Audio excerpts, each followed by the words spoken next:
皆様こんにちは。あとチャンネルのあとです。今日は帯でクッションを作ってみたいと思います。一応裁断して綿を入れて仕上がりはこのようになります。簡単にできますので皆さんもよかったらどうぞお試しください。はい、では始めます。50センチ、帯の幅は30センチだいたい決まっておりますので、横の長さを50センチで裁断してみたいと思います。で、2センチは縫い代を取りますので、はい、ちょっと印をして、ちょっと失礼します。眼鏡をかけます。で、縫い代が2センチつきますので、52センチで取るようにいたします。12センチ、はい。2センチ縫い代。それで裁断していきます。このような感じになりますので、これから裁断いたします。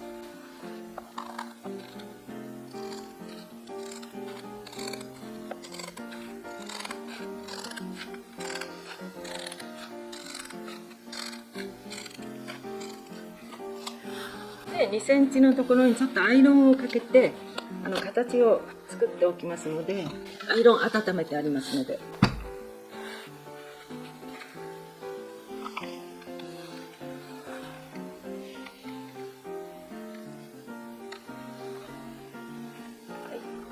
印ができました。アイロンはもう消しておきましょう。それでこの中に帯の中にはこういう芯が入ってますので、必要ないところを裁断しますので、ちょっと4センチぐらいのところをちょっと切ってしまってください。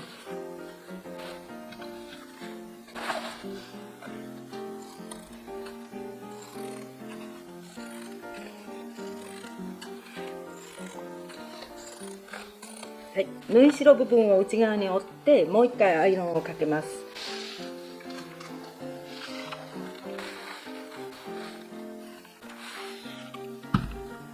で、反対側も印をつけてアイロンします。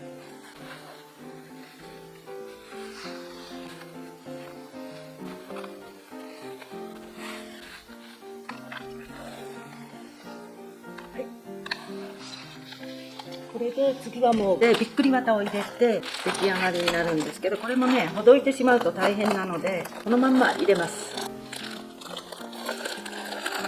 で、帯は袋帯なので両面は塗ってありますので、このまんまもう入れてください。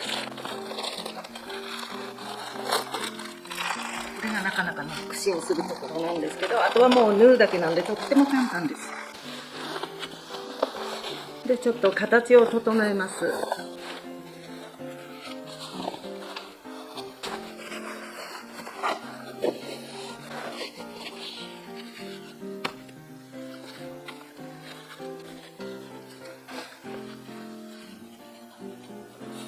で、ミシンで仕上げます。中綿はこのように入っております。じゃあこれに待ち針を刺してミシンで仕上げます。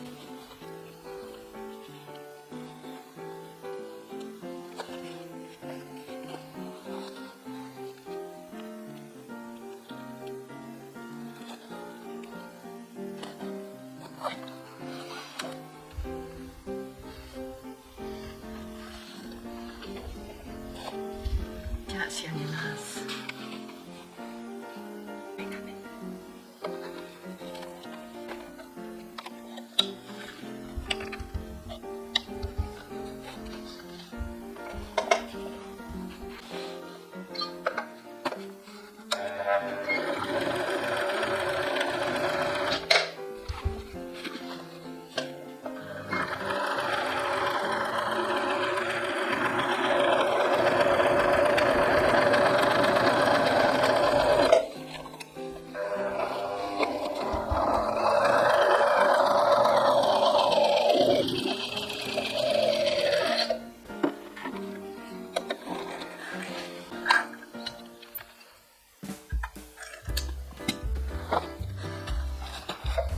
はい、出来上がりました。いかがでしょうか。はい、裏もこのように出来上がりました。ありがとうございます。チャンネル登録、グッドボタンよろしくお願いします。